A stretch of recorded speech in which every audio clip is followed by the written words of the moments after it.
Okay, तो मैं जानता हूँ तुम्हें ये अजीब लग रहा है कि मैं वार्डन आर्मर में हूँ, लेकिन मास्टरक्राफ्ट का अगला एपिसोड आने वाला है और उसमें काफी कुछ हो चुका है जो कि तुम्हें पता चलेगा अगले महीने में। ठीक है, ठीक है, ठीक है। मैं क्या कहते हैं, इस कहानी की शुरुआत हम्बल नहीं होती भाई साहब।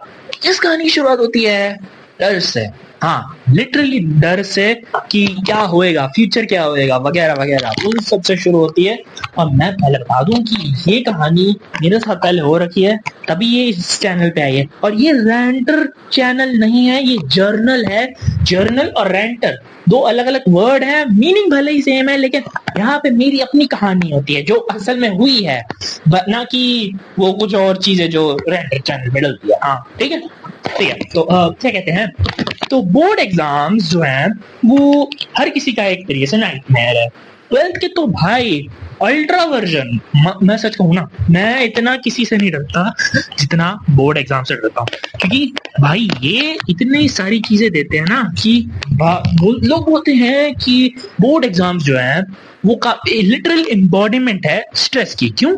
क्योंकि उनमें ऐसी चीजें आती हैं जो तुम्हें पता ही नहीं होगी, तुम्हें खुद गूगल करके पता करनी पड़ती है ताकि तुम फेल ना हो। तो क्या कहते हैं, सिर्फ ये सब तुम हमेशा अपनी पूरी जान लगा दोगे कि भाई ये बोर्ड के पेपर मेरा कुछ नहीं होगा। और 12th के बोर्ड तो उससे भी खतरनाक है, क्योंकि वो डिसाइड करते हैं कि बचुआ तुम अगर ये करोगे तो उसके साथ तुम्हारा फिर वो जो कॉलेज का एंट्रेंस एग्जाम है वो और ये दोनों मिलकर तय करेंगे कि तुम सही हो इस कॉलेज के लिए या नहीं।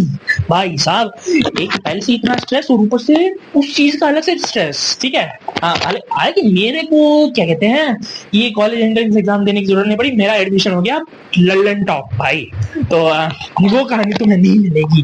ठीक है, लेकिन क्या कहते हैं, 12th की स्टार्टिंग से हमें बताया गया है कि ये जो है ना, ये सबसे खतरनाक सेशन है, literally the final boss of school itself. तो मेरे को क्या कहते हैं, तो पहले से टेंशन तो बढ़ाई हुई है कि भाई कि इतना तगड़ा काम है कि तैयार रहने का। हाँ, तो मैं क्या कहता हूँ, मेरा टिपिकल फैशन है कि बुक को चूस लो, जितनी इंटरनेट से इंफॉर्मेशन निकाल सकते हो निकाल लो, और पेपर छापो करो और सो।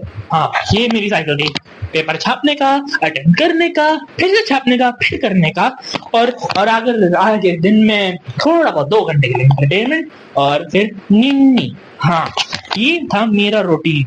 लाइक लिटरली मैं इसे क्या कहते हैं, दिसंबर से शुरू करके बैठा हुआ था। दिसंबर या जनवरी, पता नहीं कौन सा टाइम था, क्योंकि मैं टाइम का ध्यान नहीं रखता भाई, टाइम बड़ा जल्दी जल्दी निकल लेता है। तो मैंने कहा ठीक है भाई निकल जाओ, मेरे को बाकी सारी चीजें पहले ही निपटानी। और इस टाइम पे ना मैंने अपना कंटेंट का फ्लो, मेरा लाइफ सपोर्ट पे तो नहीं था लेकिन स्केड्यूल सपोर्ट पे था, कि हर हफ्ते एक वीडियो तो आती थी और उस पर अपने आप व्यूज आते रहते थे, मेरे को टेंशन लेने की जरूरत नहीं पड़ती थी। तो मैं सिंपली अपना पूरा माइंड उस पर लगाया हुआ था। तो क्या कहते हैं कि फिर क्या हुआ कि ये सारी चीजें आई, द डेट शीट। भाई साहब, मेरे को इतना डर ना जाने किसी से नहीं लगा होगा जितना इस डेट शीट को देख के लगा था। हालांकि मेरे सब्जेक्ट बाकी सबसे अलग थे, तो लेकिन फिर भी बोर्ड एग्जाम है, चाहे इजी सब्जेक्ट हो या नहीं। तो पहले था मेरा बोर्ड का पेपर, मैं 17 मार्च को हुआ मेरा क्या कहते हैं, म्यूजिक का पेपर।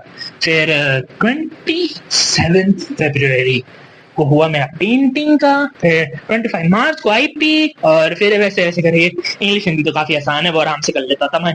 तो क्या कहते हैं कि तो फिर क्या कहते हैं, मेन प्रॉब्लम थी आईपी की और फाइन आर्ट्स और म्यूजिक, क्योंकि ये जो है ना, ये लिटरली 3 चीजें हैं कि जो मेरे को करनी थी। हालांकि इनके प्रैक्टिकल काउंटर पार्ट जो हैं वो उनको मैंने पूरा सही निपटा दिया था, उनकी टेंशन लेने की जरूरत नहीं है।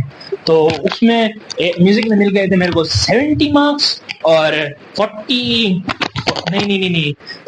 मिल गए थे मेरे को पेंटिंग में, तो वो साइड में हो गया।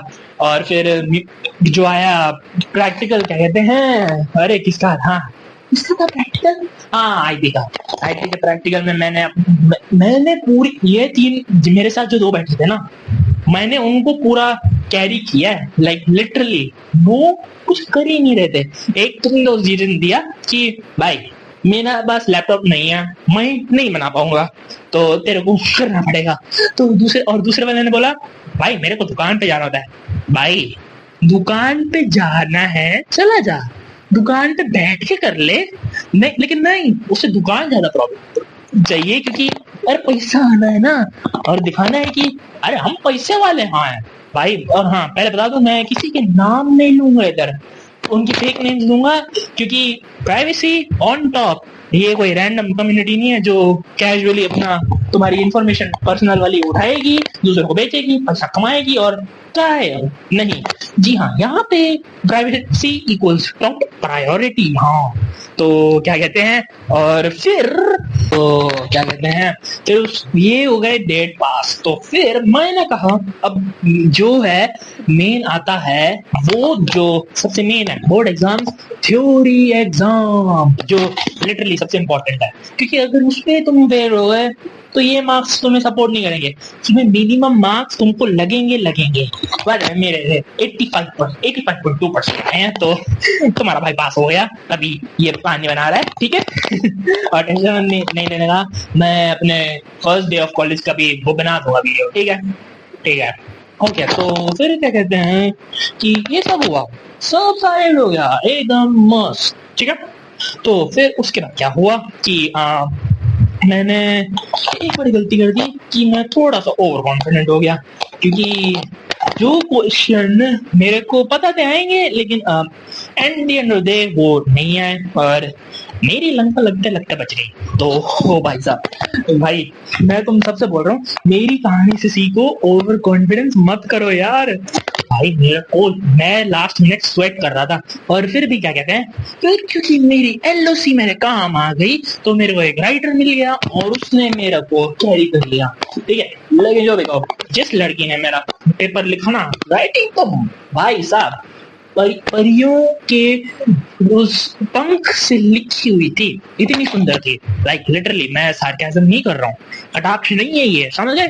तो हाँ ये भाई साहब, मैंने उसको थैंक यू बोला, थैंक यू, मैं लेटर लिखा अप्रिशिएशन वाला, और क्या कहते हैं, और एक चॉकलेट दे दी 60 वाली, क्योंकि मैं भिखारी नहीं हूँ, मैं अच्छा डिसेंट बंदा हूँ। मैं थैंक यू करने का भी मेरा अलग तरीका है, क्योंकि मैं हैंड रिटन लेटर लिख के भेजा नहीं, मैंने खुद दिया था उसे चॉकलेट के साथ, क्योंकि भाई देखो अपने को चीजें संभालनी है। तो लेकिन उस दिन क्या कहते हैं, उस दिन फिर जब मैं घर आया ना, तो भाई साहब मेरे को घर घुसते ही लगा, सांस ली मैंने पहले कि आजादी मिली मुझे, कि पेपर खत्म, अब बस रिजल्ट के टाइम पे जो होगा। और उसके बाद क्या कहते हैं, यहाँ तक चीजें खत्म नहीं हुई, अब जब रिजल्ट डे आने वाला था ना, तब थोड़ी टेंशन हो गई कि भाई पेपर में कैसा होगा, क्या किया होगा। भाई साहब तो लास्ट मिनट में टेंशन। और क्या कहते हैं, मेरी कहानी जब मेरे को पेपर मिला था ना, वो भी बड़ी अलग सी है। क्यों? क्योंकि भाई उन्होंने जो सीरियस वाला है ना, उन्होंने बिल्कुल नहीं बताया कि कब निकाल रहे हैं। उन्होंने कहा एक दिन में क्या कहते हैं, फैमिली फंक्शन में क्या हुआ था, क्योंकि कोई अनफॉर्चुनेटली कोई पास अवे कर गया था, तो उनको एक बार लास्ट टाइम करना था, उनका पाठ रखवाया था हमने। तो वो अपना क्या कहते हैं, नाम नहीं लूंगा, लेकिन वो मेरे मम्मी के बहन के पति की, यानी मेरे अंकल, तो की मदर एक्सपायर हो गई unfortunately of old age. Okay तो रेस्ट इन पीस कमेंट्स में डाल देना, ठीक है। तो फिर क्या कहते हैं, उसके बाद क्या कहते हैं, मेरी मम्मा नहीं आ पाई, मेरा पापा गए थे, तो मेरी बहन आई जो, क्योंकि ये उसका असली नाम नहीं है, पहले बता दूं, उसका असली नाम कोई और है, तो मैं तुम्हें नहीं बनाऊंगा, ठीक है। तो उसके बाद क्या कहते हैं कि उसने आई बोली आज रिजल्ट आने वाला है। मैंने कहा शायद मैंने गलत सुन होगा, एक बार फिर से बोलिए, रिजल्ट आने वाला है। मैं लग गए लोड, भाई साहब मैं पैनिक करने लग गया। मैंने मम्मा को बोला, मम्मा क्या कहते हैं, न्यूज चेक करो, कह रहे आज रिजल्ट आ रहा है। मैंने पैनिक कॉल करी, 2 मिस्ड कॉल, उसके बाद तीसरे कॉल पे आंसर कि ये हुआ था।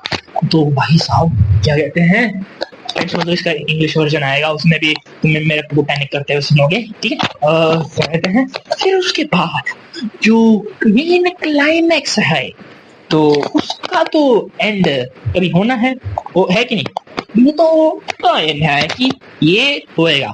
तो उसके बाद मैंने कहा देखा तो तुम्हें वीडियो की स्टार्ट पता ही, तो वीडियो में कभी पता चल ही गया कि तुम्हारे भाई के कितने हैं, तो डब्ल्यूज इन द चैट डाल देना भाई, थोड़ा अपने को भी इज्जत मांगता है यार, इतनी मुश्किल से पास किया है तो ये अपने आप में बिगेस्ट अचीवमेंट है। तो उसके बाद क्या कहते हैं मार्क्स आ गए, सब हो गया तो मजा आ गया।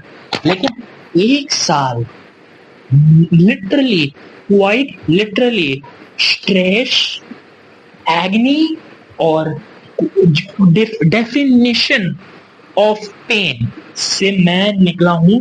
ये है 12th क्लास की एक्चुअल कहानी। भाई साहब अगर तुम लोगों को ना एक चीज ध्यान रखना, मेरी कहानी से ये ध्यान रख लेना कि बुक को रट लो, चूस लो, निचोड़ लो, पी लो, जो करना है करो, लेकिन कभी भी अपनी जिंदगी में ना कभी भी ध्यान रखना कि तुम कभी अनप्रिपेयर मत जाना। ओवर कॉन्फिडेंस तो भाई ना के बराबर, क्योंकि मेरा हाल तुम्हें दिख ही जाएगा इस वीडियो में कि क्या हुआ था, ठीक है। तो ये बस यही थी कहानी। तुम लोगों को ये वीडियो पसंद है तो लाइक कर दो, चैनल को सब्सक्राइब कर दो, और हाँ मैंने ये वीडियो अपलोड कर दिया है, और इससे पहले मैंने इंग्लिश वाला किया होगा या हिंदी वाला मुझे नहीं पता, तो उसके लिए लुकआउट पर रहना। और ये चैनल पर मैं थोड़ा ज्यादा ध्यान देने लगूंगा, तो ठीक है। अब इसी के साथ मैं इस वीडियो को खत्म करता हूँ, तो मिलता हूँ मैं अगले वीडियो में, तब तक के लिए tata bye bye, mister heaven out.